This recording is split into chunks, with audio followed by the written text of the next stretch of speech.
hepatitis. Tenemos que, antes de hablar sobre la hepatitis, hablar un poco sobre la anatomía del hígado. Tenemos que el hígado es el órgano más voluminoso, además de ser también la glándula más grande, la cual se encuentra anexada al sistema digestivo. Tenemos que este tiene un peso aproximado de 1500 gramos, además de que ella compone el 2,5% del peso corporal total de un adulto. Tenemos que esto se encuentra revestido por una cápsula de tejido conjuntivo denominada cápsula de Gleason. Además que esta tiene una cobertura serosa del peritoneo visceral. Tenemos que esta recubre casi todo el hígado, exceptuando la parte que se adhiere directamente al diafragma.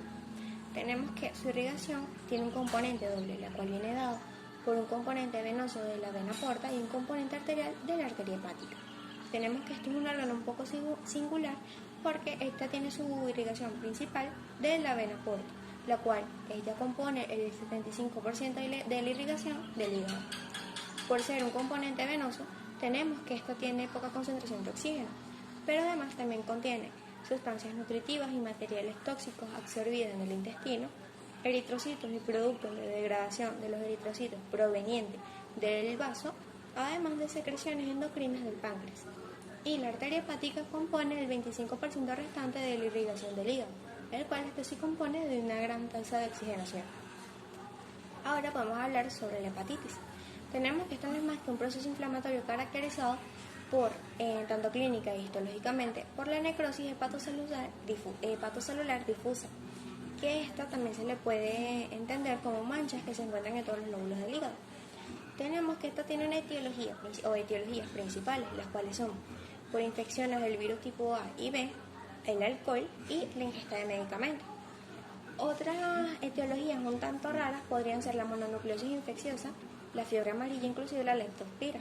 Además, tenemos que la alteración del hígado por la tuberculosis o alguna otra infiltración granulomatosa se le denomina hepatitis granulomatosa, pero esto tiene diferencias tanto histológicas, clínicas y bioquímicas muy sin alguna característica similar a la de la hepatitis difusa, que es de la que les estaré hablando. Tenemos que esto se clasifica en hepatitis viral aguda y hepatitis crónica. Voy a hablarles primeramente sobre la hepatitis viral aguda, la cual esta es una enfermedad hepatocelular inflamatoria difusa que tiene una clasificación en orden abecedario, la cual va desde el virus de la hepatitis A hasta el virus de la hepatitis E. Y en algunas literaturas mencionan a la gente, la cual viene siendo producida por el virus de la hepatitis C o tienen correlación. Voy a hablarles sobre la definición, epidemiología, diagnóstico, pronóstico y profilaxis de cada una. Tenemos que el virus de la hepatitis A es producido por un picornavirus, tiene un genoma de ARN y tiene una clínica moderada.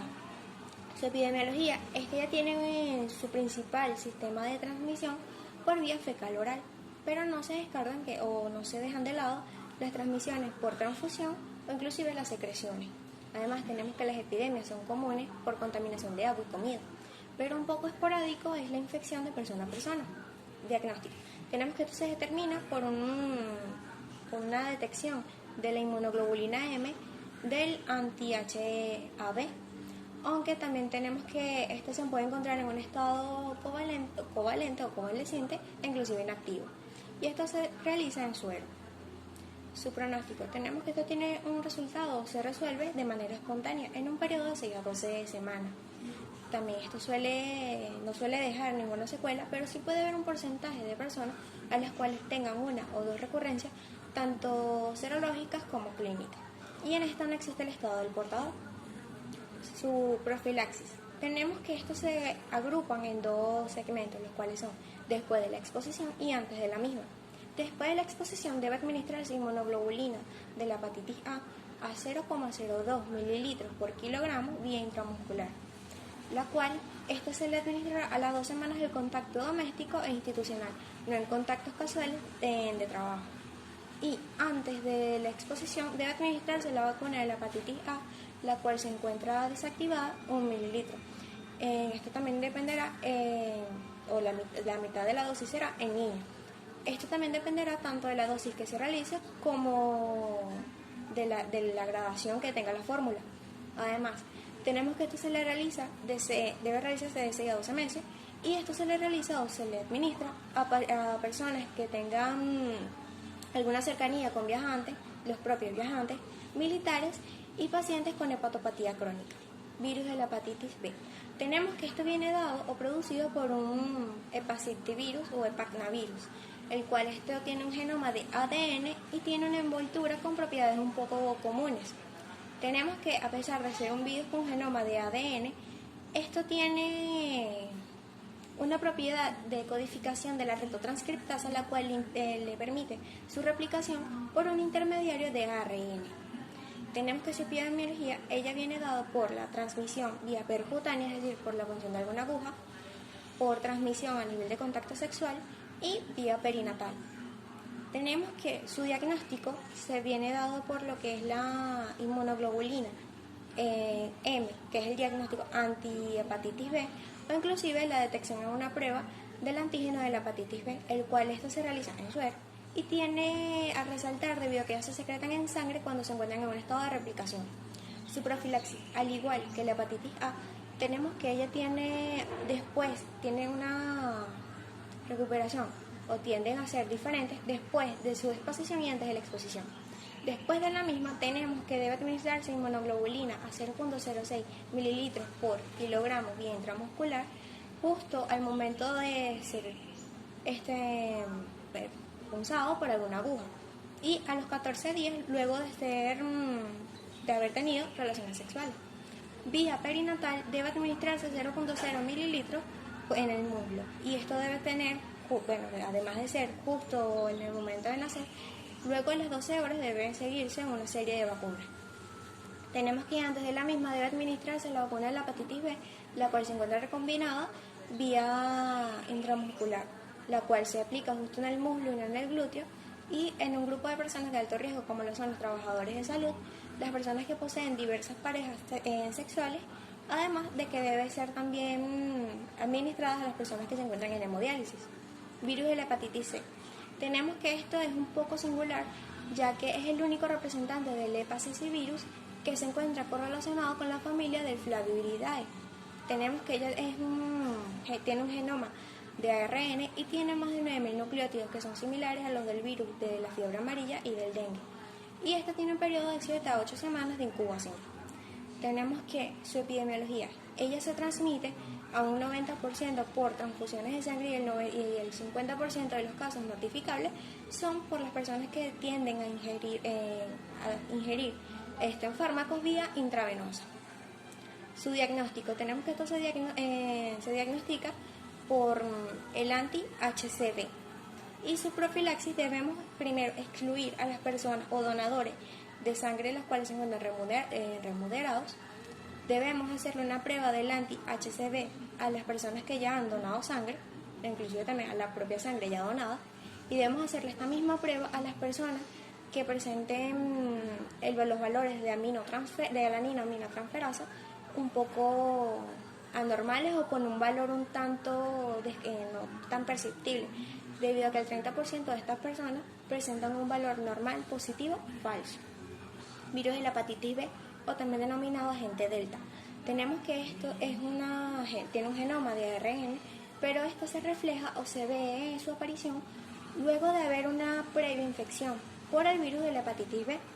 Tenemos que su epidemiología viene dado más que todo en la cuenca del Mediterráneo, las cuales ellas tienen un método de transmisión por vía percutánea más que todo, o por las personas que reciben transfusiones, que son las personas que se encuentran en hemodiálisis. Tenemos que esto se diagnostica por el anti-HDV y su profilaxis es la vacuna de la hepatitis B, que esto no se le aplica a las personas que ya contengan este virus. Por último tenemos el virus de la hepatitis E, la cual es un poco similar al virus de la hepatitis A, tanto en su evolución, sintomatología y también en su clínica.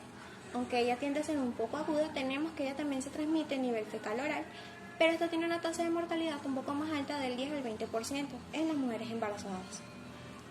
Ahora, tenemos que los síntomas y el tratamiento no se mencionaron por individual debido a que toda la clasificación presenta los mismos síntomas y se tratan de la misma manera. Tenemos que sus síntomas son como la anorexia, astenia, coliuria, cefalea, ictericia e inclusive hepatomegalia. Tenemos que su tratamiento puede ir desde la hidratación vía intravenosa en caso de vómito intenso, la aplicación o administración de colestiramina, la cual se administra de haber prurito intenso, y un trasplante de hígado a menos que presente cefalopatía grado 3 o 4. Hepatitis por sustancias tóxicas y fármacos. Tenemos que esta mayormente viene producida en un periodo de 48 horas, es predecible, y esto ocurre necrosis en la véscula hepática terminal. Tenemos que esto es causado por tetacloruro de carbono, derivados de benceno e intoxicación por hongos. Su idiosincrasia. Tenemos que esto tiene tanto la dosis o el tiempo en el que ocurre son poco variables. Además, tenemos de que esto ocurre a un pequeño porcentaje de personas, y tenemos que además esto se relaciona con fiebre, exantema, artralgia y eosinofilia. Su tratamiento, el de apoyo mayormente o lo principal que debe hacerse es la eliminación de las sustancias tóxicas o los fármacos, y esto va acompañado con un lavado gástrico, y también puede administrarse colestiramina. Tenemos que también debe haber un trasplante hepático de ser necesario, y del periodo de tratamiento debe iniciarse en las primeras 48 horas de haber ingerido estas toxinas, o también puede realizarse a las 24 o 36 horas. Insuficiencia hepática aguda. Tenemos que esto no es más que una necrosis masiva, la cual también contrae con ella una alteración de la conciencia, que es producida por infecciones, fármacos y toxinas, inclusive isquemia. También tenemos que su tratamiento va desde intubación endotraqueal, si así se requiere, también va sobre la vigilancia de la glucosa sérica del 10 al 20%, si así se requiere también, y por el tratamiento profiláctico de una hemorragia en el tubo digestivo, que esto se trata con un antagonista de los receptores de H2 y un antiácido. Ahora vamos con la hepatitis crónica, que no es más que un trastorno el cual tiene un proceso de inflamación un poco más crónico, el cual esto va a evaluarse o va a tener un periodo de duración de 6 meses. Tenemos que esto viene dado por diversas causas, pero las principales son por virus del B, C, D, inclusive el A, fármacos y hepatitis autoinmunitaria, inclusive la enfermedad de Wilson. Tenemos que esto se clasifica en 2 etapas, por grado, y tenemos que esto se clasifica en 2 grupos, por etapas y por grado. Los grados vienen siendo la valoración histológica en necrosis y actividad inflamatoria, la cual esta se ve en una biopsia hepática. Y tenemos que su etapa viene reflejado el nivel de progresión de la enfermedad, la cual esta se evalúa por grado de fibrosis. Su presentación. Esto se basa en 3 grupos, que es el espectro clínico amplio, el cual esto tiene más que todo desde elevaciones de los valores de la aminotransferasa, como inclusive una hepatitis aguda, la cual también puede ser incluso una hepatitis fulminante. Esto te presenta unos síntomas recurrentes como lo son la fatiga, malestar, anorexia, ictericia y febrícula, y las complicaciones de la cirrosis pueden ir desde coagulopatía, encefalopatía, inclusive ascitis. Ahora tenemos la hepatitis B crónica y la hepatitis C crónica. Tenemos que esta surge de los casos mayormente de la hepatitis B en los casos agudos. Además de que esto se presenta cuando uno realiza la prueba el antígeno de la hepatitis B, y esto mayormente ocurre que puede terminar en cirrosis o inclusive en un carcinoma. Tenemos que sus manifestaciones extrahepáticas presentan exantema, urticaria, artritis, glomerulonefritis, inclusive polineuropatías. Tenemos que su tratamiento son 7 fármacos aprobados. Entre ellos tenemos el interferón alfa, el interferón pegilado o egilado, tenemos la lamivudina, adefovir, dixipovilo, tenemos también el entecavir, telbibudina y tenofovir. Aunque entre las 2 primeras, que son el interferón alfa y pegilado, tenemos que el pegilado ha sido el que, por decirlo así, erradique o elimine de una vez por todas al interferón alfa, debido a su eficacia, a su mejor eficacia y su rapidez. La hepatitis crónica. Tenemos que esto mayormente viene siendo producida por una hepatitis C esporádica, y esta a menudo tiene un aumento de la aminotransferasa, que ellas van y vienen. Esta presenta crioglobulinemia, además de la porfiria cutánea tardía, cialoadenitis linfocítica. Tenemos que su tratamiento va a variar dependiendo del paciente, aunque mayormente se trata o los estudios se han realizado más que todo en pacientes con un genoma 1. Tenemos que en esto se aplica lo que es el interferón pegilado más ribavivirina, que esto también se le añade un inhibidor de la proteasa, que es mayormente recomendado debido a su eficacia. Y también se recomienda vigilar el ARN plasmático para ver cómo va resultando el tratamiento en el paciente. Tenemos la hepatitis autoinmunitaria, la cual se clasifica en 3 grupos, que son el primero, anticuerpos contra el músculo liso y contra el núcleo; tipo 2, anticuerpos contra los microsomas del hígado y riñones; y tipo 3, carecen del núcleo y son anti-LKM, y ellas poseen reactivos contra las citoquerinas del hepatocito.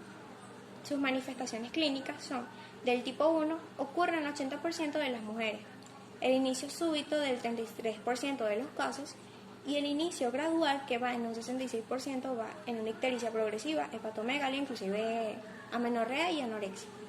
Tenemos manifestaciones extrahepáticas, las cuales ocurre exantema, queratoconjuntivitis seca e inclusive anemia hemolítica. Por último tenemos las anomalías serológicas, las cuales son hipergamaglobulinemia, factor reumatoide positivo y los anticuerpos contra el músculo liso. Y tenemos por último el tratamiento, la cual se le administra prednisolona o prednisolona, la cual se le administra del 30 a 60 miligramos por día, que esto también se van reduciendo hasta llegar al 10 al 15 miligramos. También se le puede añadir otro medicamento, como lo es el azatriopina, 500 miligramos cada 24 horas, y también se le deben vigilar las pruebas de la función hepática para ver el resultado y cómo va evolucionando el paciente. Muchas gracias.